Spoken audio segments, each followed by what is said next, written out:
Hay mucho que hablar del santuario. Apenas hemos hablado de los muebles, del mobiliario y el camino que representa el santuario, el camino de la salvación. En el atrio aprendimos que ahí se responde a la pregunta: ¿qué debo hacer para ser salvo?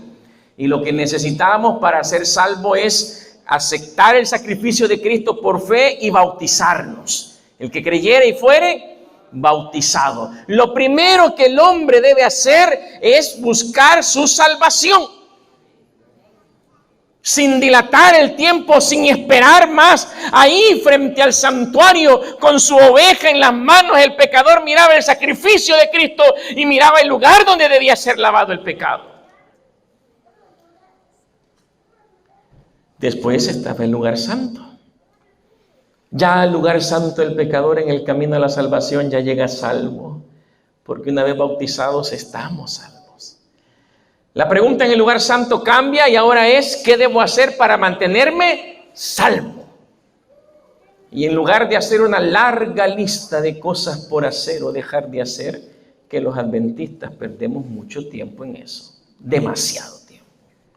Solo hay 3 cosas: estudiar la Biblia, orar y testificar. Sí, las 3 cosas. La Biblia nos enseña las normas, las reglas, lo que necesitamos hacer para que te vaya bien en la vida, dice el Señor. La oración nos conecta con el Padre a la fuente de poder para vencer el pecado. Y el resultado de estudiar la Biblia y la oración es que nos convertimos en testificadores del cambio que el Señor ha hecho en nosotros. Mencioné anoche un cristiano que solo estudia la Biblia y solo ora. Discúlpenme, hermanos, pero están en peligro. Necesitamos meternos en la testificación. Ahora, pero el santuario no terminaba ahí. Después del lugar santo está el lugar. De eso hablaremos en estos minutos. Phillipe Brooks nació en Boston en 1835. Estudió en varias instituciones educativas. Se graduó en la Universidad de Harvard. Se dedicó al ministerio cristiano y llegó a ser un obispo de la iglesia episcopal. En cierta ocasión, un estudiante le preguntó: ¿el compañerismo personal con Jesús es parte del cristianismo? A esto Brooks, sin vacilar, le contestó: el cristianismo es precisamente el compañerismo personal con Jesús. Y esto es lo que constituye la diferencia entre la religión que enseña la Biblia y las otras religiones. Una persona es cristiana según el conocimiento que tenga de Jesús. No podemos ser cristianos sin conocer a Jesús. La respuesta que dio Phillipe Brooks fue el eco de las palabras del Señor Jesús, pronunciado desde su corazón cuando Él dijo en San Juan, capítulo 17 y versículo 3: y esta es la vida eterna, que te conozcan a ti, el único Dios verdadero, y a Jesucristo, a quien has enviado. Solo una relación estrecha con Cristo nos puede ayudar a mantenernos siempre salvos en el presente. Si tienes al Hijo de Dios, si te has bautizado, si estás en estrecha relación con Él, entonces tienes la vida. Lo expresó el apóstol en 1 de Juan, capítulo 5, versos 11 y 12. Y este es el testimonio, que Dios nos ha dado vida eterna, y esta vida está en su Hijo. El que tiene al Hijo, tiene la vida. El que no tiene al Hijo de Dios, no tiene la vida. Tan simple como eso. La salvación se trata de tener o no a Cristo en nuestra vida. No se trata de ser bueno, porque según la Biblia no hay ni uno solo. No se trata de ser malo, porque malos somos todos.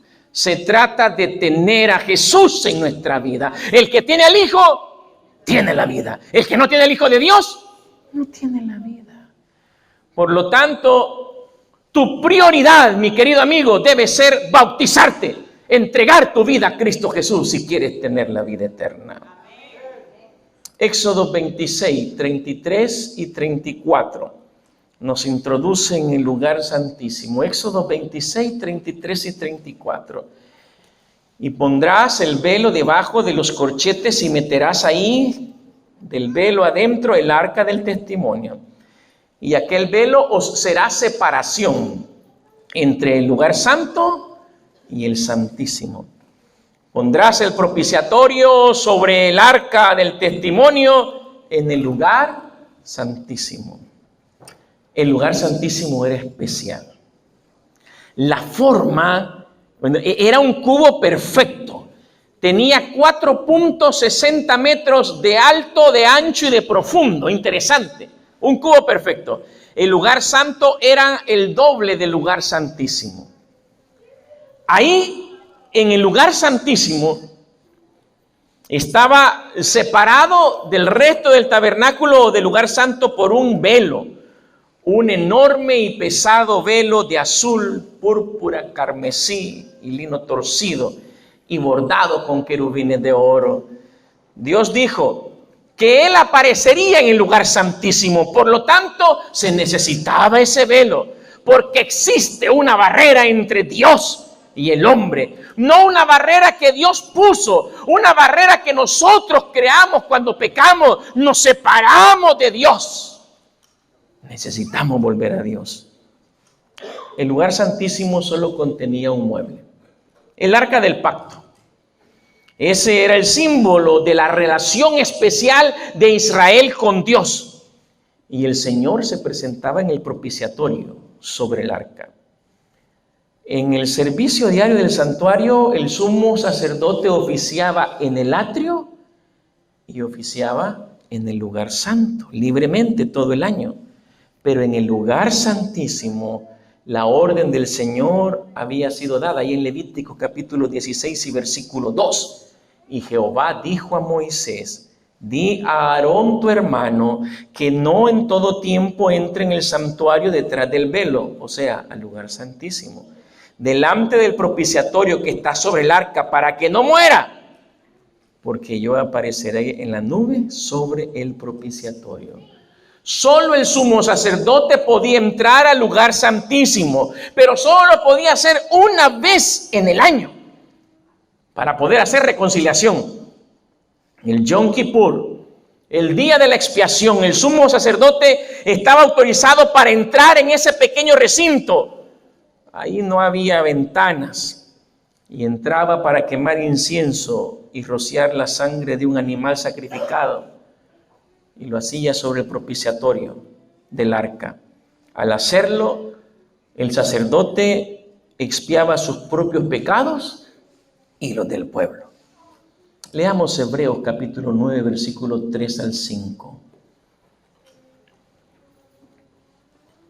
El apóstol Pablo nos da un detalle más del arca del pacto.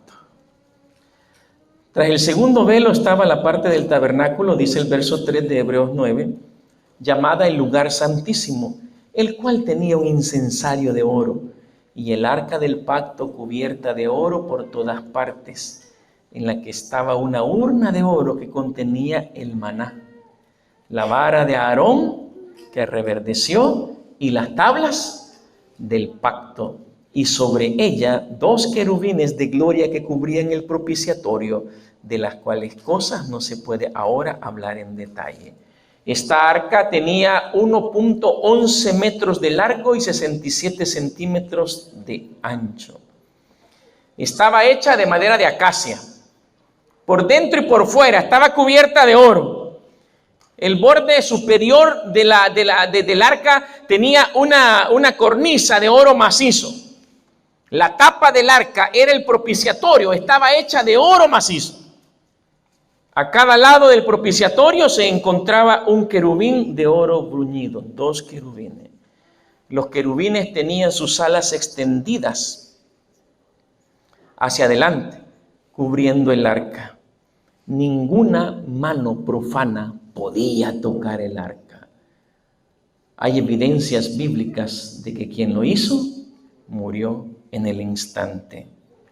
Dentro del arca estaba un tazón con maná, la vara de Aarón que había reverdecido y las tablas de la ley. Hay algo interesante. Antes de la muerte de Moisés, él ordenó que junto al arca se colocaran sus escritos, o sea, la ley de Moisés. En Deuteronomio capítulo 31, versículo 26 dice: tomad este libro de la ley y ponedlo al lado del arca del pacto de Jehová vuestro Dios, y esté ahí por testigo contra ti. Así que tengamos esto muy en cuenta. Las tablas de la ley de los 10 mandamientos estaban adentro del arca, pero la ley de Moisés estaba afuera del arca, a un lado. El arca del pacto era el mueble más importante de todo el tabernáculo, hermano. El arca del pacto es una representación del trono de Dios. Dentro del arca del pacto estaba ese tazón de oro que contenía el maná, mencionamos, la vara de Aarón y las tablas de la ley. El tazón de maná nos recuerda la provisión constante de Dios para sus hijos. Dios no se descuida de nosotros. Dios no sirvo. Yo no sirvo a un Dios sordo que no escucha mis oraciones. Yo no sirvo a un Dios ciego que no es capaz de ver mi sufrimiento. Él provee siempre para mis necesidades. Para las tuyas también lo puede hacer. Jesús es el pan del cielo. Es nuestro sustento espiritual. Comiendo de la palabra de Dios a diario obtenemos ese sustento espiritual. Él lo dijo, lo estudiamos entre semana en San Juan 6:51. Yo soy el pan vivo que descendió del cielo. Si alguno comiere de este pan, vivirá para siempre. Y el pan que yo daré es mi carne, la cual yo daré por la vida del mundo. Jesús murió por ti y por mí en la cruz del Calvario. ¿Por qué le sigues rechazando? Ves al maestro colgado, sangrando, doliente, y aún así no eres capaz de decidirte por el Señor. Algunos esperan que el Señor haga algo extraordinario para tomar su decisión. ¿Qué más extraordinario que morir por ti? Dímelo. ¿Qué más quieres? Acepta hoy la salvación que el Señor te da. Entrégate al Señor a través del bautismo, así como nuestros hermanos que ya están listos para bautizarse. La vara de Aarón que reverdeció nos recuerda que las elecciones de Dios siempre son mejores que las nuestras. Y no tenemos que poner en duda las elecciones del Señor.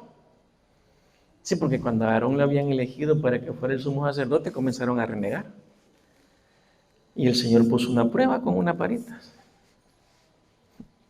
Gran lección para nosotros, especialmente nosotros los adventistas. A veces yo no estoy de acuerdo con mis dirigentes. ¿Sí? Si somos humanos y somos diferentes, ¿o no somos diferentes? Claro que sí. A veces ni con la esposa nos podemos poner de acuerdo. ¿O no? Sí, saben que nosotros en casa tenemos una regla de vida que nos ha ayudado muchísimo.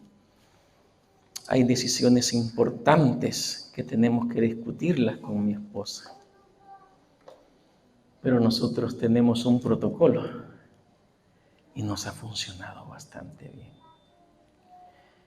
¿Qué pasa cuando mi esposa y yo no nos podemos poner de acuerdo? Nosotros no queremos terminar en un pleito. Así que, y ustedes me perdonan y podrán decir lo que quieran, pero somos profundamente felices. Pocas veces nos ha tocado hacer eso. El protocolo que tenemos en casa es que cuando mi esposa y yo no podemos ponernos de acuerdo,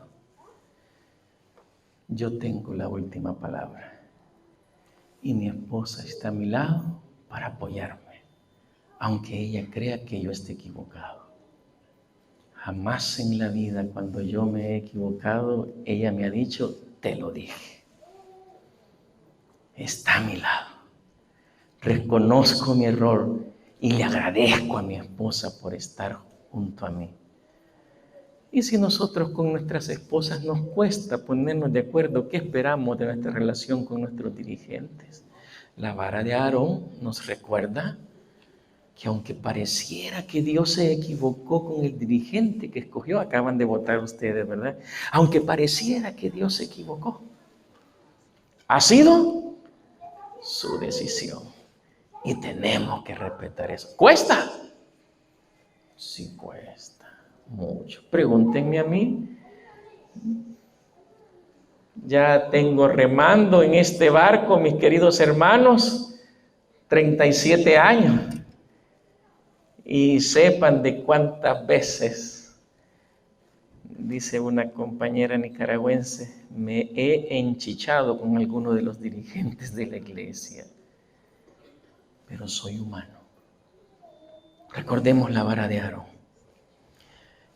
Y luego, esta vara nos recuerda que cuando aceptamos las decisiones, Dios fortalece nuestra fe.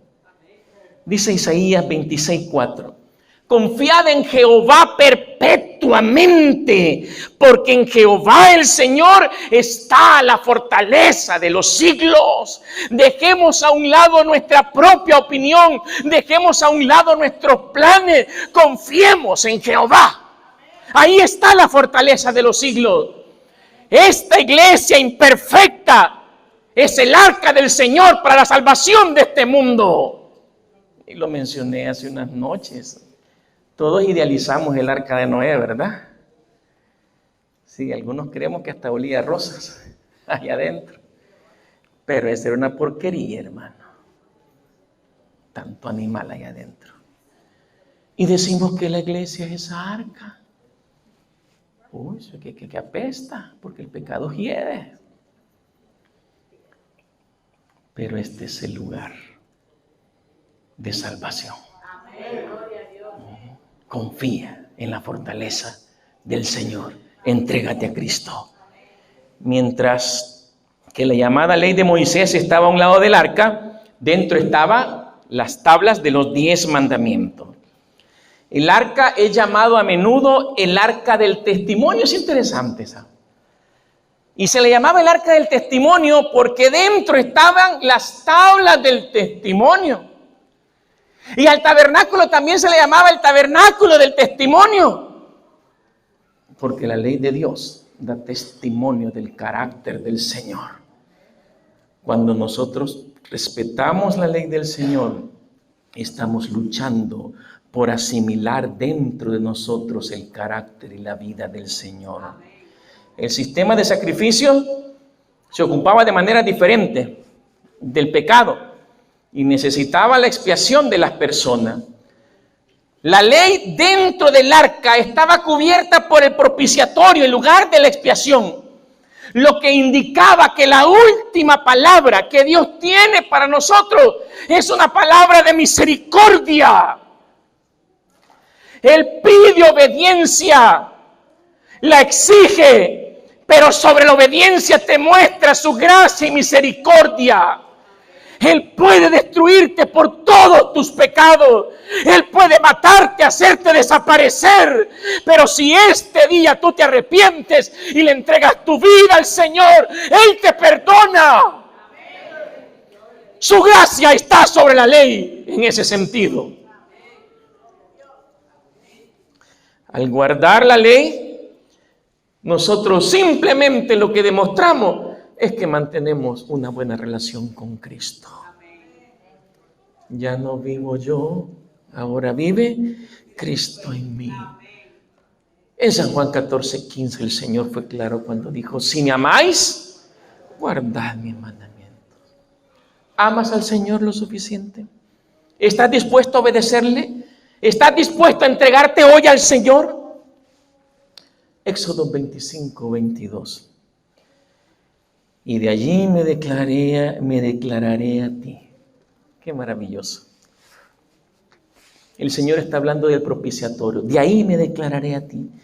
Y hablaré contigo sobre el propiciatorio. De entre los 2 querubines que están sobre el arca del testimonio, todo lo que yo te mandare para los hijos de Israel. Y agrega siempre el libro de Éxodo, el capítulo 30, versículo 6. Y lo pondrás y la pondrás delante del velo que está junto al arca del testimonio, delante del propiciatorio que está sobre el testimonio, donde me encontraré contigo. El propiciatorio es la culminación del camino de la salvación. Ya no hay nada más. Ahí termina el santuario. El propiciatorio era el mueble que materializaba el gran deseo del Señor. Lo estudiamos el sábado en Éxodo 25:8. Y harán un santuario para mí y habitaré en medio de ellos. Ese es el gran propósito del santuario.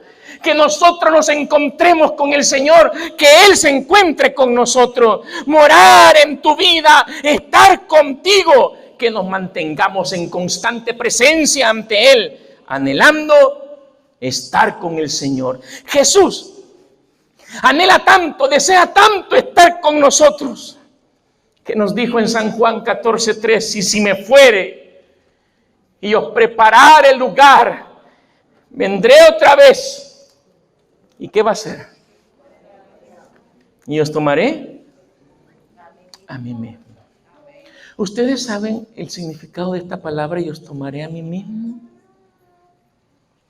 Trataré de explicarle. Hermano, venga. Solo ayúdeme para algo. Cuando Jesús dice, y os tomaré a mí mismo, es esto. Mire, Jesús viene. Eso es tomar. Gracias, hermano. Puede ser. Lo primero que Jesús hará cuando venga será abrazarme. Y os tomaré a mí mismo. Ya terminó. Así nos dirá. Ya pasó todo.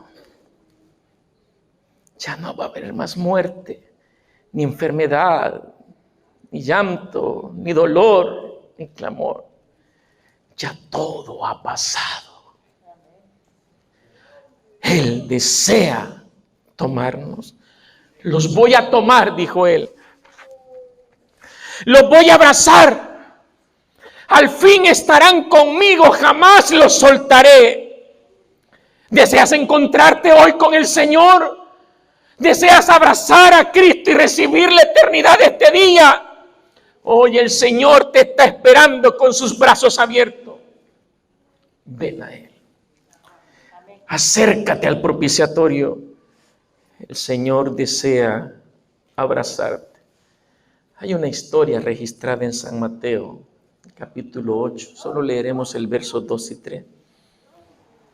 Y aquí vino un leproso y se postró ante él diciendo, Señor, si quieres, puedes limpiarme. Verso 3. Este detalle es interesante. Y extendiendo la mano, le tocó. La ley de Moisés prohibía tocar a un leproso. El contacto con otro ser humano, un beso, un abrazo, una palmadita en el hombro, son tan necesarios para nosotros. Y en ausencia de ellos, la depresión viene a nuestro corazón, la tristeza, la angustia, el dolor. Jesús no necesitaba tocar al leproso para sanarlo. Pero el leproso no solo necesitaba sanidad física. Él necesitaba el toque de una mano tibia y cariñosa. El toque de otro ser humano que le entendiera. ¿Quieres que el Señor te toque hoy? Querido amigo, bautízate para que el Señor te toque hoy. El Maestro te tocará. El Maestro te sanará. El Maestro te salvará. Hoy hemos aprendido que el lugar santísimo, ahí estaba el arca del pacto. Dentro del arca estaba el tazón de maná, la vara de Aarón que reverdeció y las tablas del testimonio. El fin del camino de la salvación es volvernos completamente a Dios, entregarnos completamente a Él. Y Él hoy desea salvarte y hoy desea abrazarte. Quiero hacer una última reflexión sobre el santuario. Solo hemos visto los muebles, solo el camino. Hay tantas cosas más que hablar, las ofrendas, los ritos. Cada fiesta tiene un significado especial. Todo apuntaba a Cristo. Tendríamos que tener un par de semanas más para seguir hablando. Pero solo la construcción, solo los muebles son suficientes para entender el camino de la salvación. El día de la expiación, el Yom Kippur o el día del juicio, era la principal fiesta que se celebraba en el contexto del santuario. Muchos han malinterpretado y lo han visto como una fiesta de tristeza y de angustia. Y nada que ver con eso, hermano. Era una fiesta, sí, solemne, pero llena de gozo. Era el día del perdón. Levítico 16:30 dice, porque en este día se hará expiación por vosotros y seréis limpios de todos vuestros pecados delante de Jehová. Recuerdo cuando entré a la iglesia en 1986, le metían miedo a uno con el día del juicio.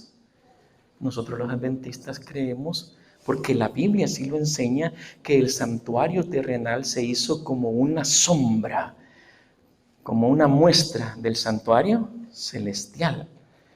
Y que allá Cristo Jesús, nuestro sumo sacerdote e intercesor, Él también tenía su día de la expiación, su día del juicio. Según Daniel 8:14, no tenemos tiempo para estudiar esa profecía hoy, ¿verdad?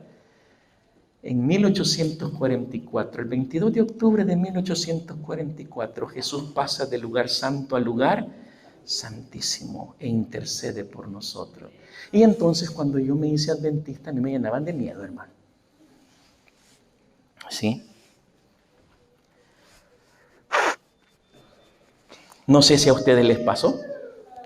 Cuidado con lo que anda haciendo, porque capaz ahorita está pasando su nombre en el juicio. Y uno se quedaba así.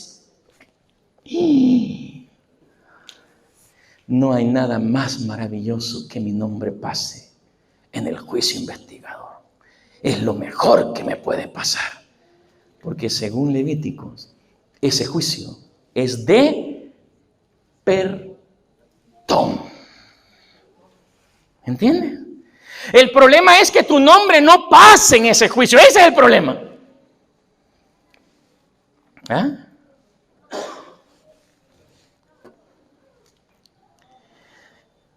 En el momento que Cristo, nuestro sumo sacerdote, en este momento Él intercede en el santuario celestial, hay una importancia del lugar santísimo para los cristianos. Y lo encontramos allá en los acontecimientos de la cruz, San Mateo 27, 50 y 51.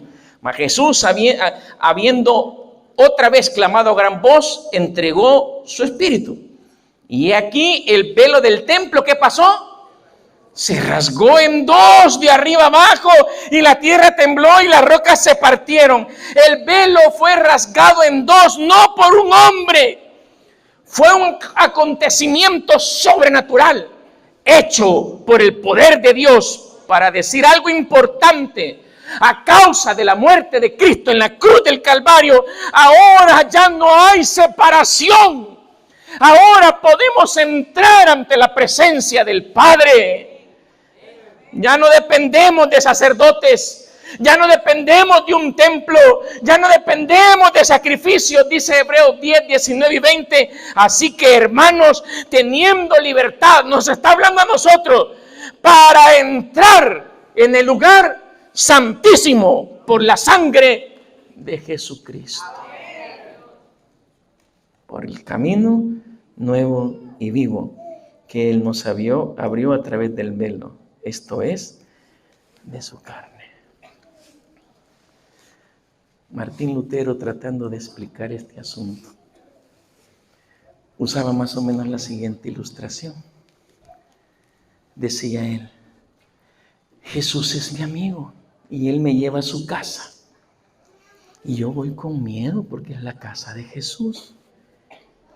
Entro ante la presencia del Padre. Y Jesús va contento porque me va a presentar a mí como su amigo ante el Padre. Pero yo vuelvo a pecar. Y el Padre siente mi olor a pecado. Y el pecado no puede morar junto con el Padre. Y cuando me mira y mira mi pecado, el Padre está a punto de destruirme. Y en ese instante Jesús se pone entre el Padre y mí y le dice: mi sangre, Padre, mi sangre los perdona, Él es mi amigo. Y ahora, por la sangre de Cristo, el haberle aceptado, el haberme entregado a Él, yo puedo entrar al trono de la gracia del Señor confiadamente. Esa es la gran lección que el santuario nos deja. ¿Cuál será tu decisión? ¿Aceptarás esta gran salvación que el Señor te presenta hoy, en este momento?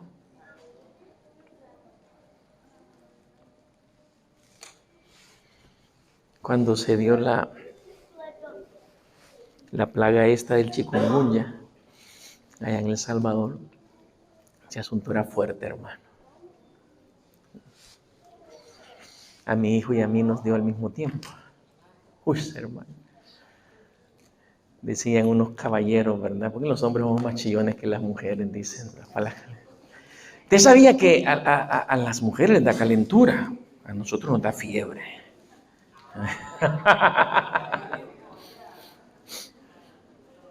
Y yo me recuerdo que fue difícil. No, hombre, si esas calenturas. Mire, a mí me dejaron arruinado desde entonces. Yo antes de eso me daban la fiebre tranquilo, la pasaba ahí, por fuerte que fuera. Hoy no, cualquier calenturita que me pegue temblando, desde que me dio eso, y tiemblo. Sí, me dejaron arruinado. Entre las personas que se enfermaron había un hermano muy querido allá en Usulután, el hermano Salvador Chávez, hermano Chambita. Era un señor como de 86 años. Él tenía un camión, de esos camiones así con furgón. Y él era el motorista oficial del club. Usted viera el hermano Chambita en ese camión, decimos en El Salvador, le metía la pata, hermano. 86 años y él manejaba como que era cipotillo en aquel gran camión. Hermano, tenga cuidado. No, hermano, ellos tienen que tener cuidado. Me decía, yo llevo el camión grande, ellos son carritos chiquitos que se hagan a un lado. ¿Es lógico o no? Tenía un Picat y cuando iba en el Picat él se hacía a un lado y una vez me dijo, es que ahora yo llevo el chiquito, yo tengo que hacerme a un lado. Le dio chikungunya, lo llevaron al hospital, le pasó la enfermedad, pero él seguía en cama, no podía levantarse. Por alguna razón que los médicos no sabían, no podía levantarse de la cama. Del Hospital San Pedro de Usulután, ahí hay varios hermanos de la iglesia donde él asiste, la iglesia central, hicieron trámites, usaron su influencia y lo llevaron para el Hospital Rosales, el hospital que está sobre la jerarquía de los hospitales. Una semana de exámenes y de esto y de lo otro. A la semana le dijeron a la familia, llévenselo para el Hospital La Divina Providencia. El Hospital de la Divina Providencia en San Salvador es un hospital para cuidados paliativos. En buen salvadoreño, para irse a morir. Tenía cáncer en la columna, una metástasis desde sus pulmones. Ya no podían hacer nada. Nunca sintió ningún dolor. Lo más seguro fue que el chikungunya aceleró algún proceso. Lo llevaron al hospital. Recuerden, él lo mandaron ahí para morirse.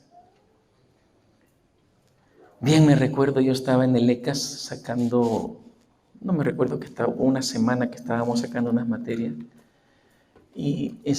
Me recuerdo que una noche yo hablé con él y le dije, hermano Chambita, ¿cómo está? Y él con su voz firme me dijo, aquí estamos, hermano Nafre, haciéndole frente, luchándome, y el Señor nos va a sacar de esta. No está tan mal, pensé yo. Al siguiente día, junto con mi cuñado, fuimos a visitarle. Les he contado que el esposo de mi hermana, mi cuñado, él es pastor allá en El Salvador. Y fuimos a ungirlo. No podía hablar casi.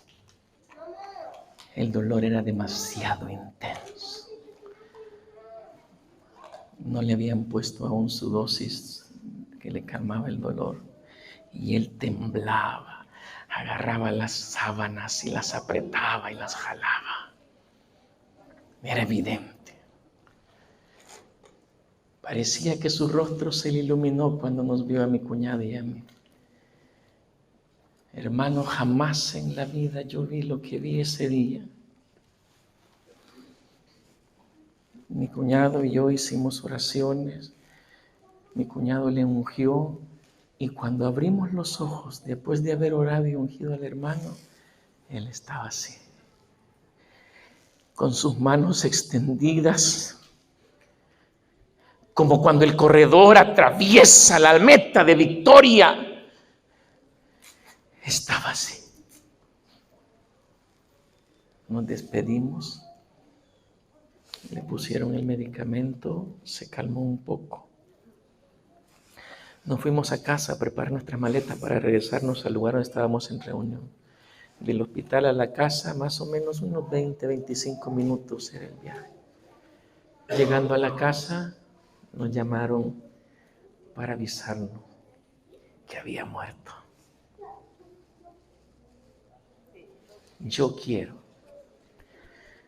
Yo le pido al Señor tener una muerte así, no importando lo que pase, estar seguro de que terminé la carrera, de que llegué al final, que ahora me esperará únicamente la corona de vida, la cual el Señor dará solo a aquellos que le aceptaron, a los que han luchado.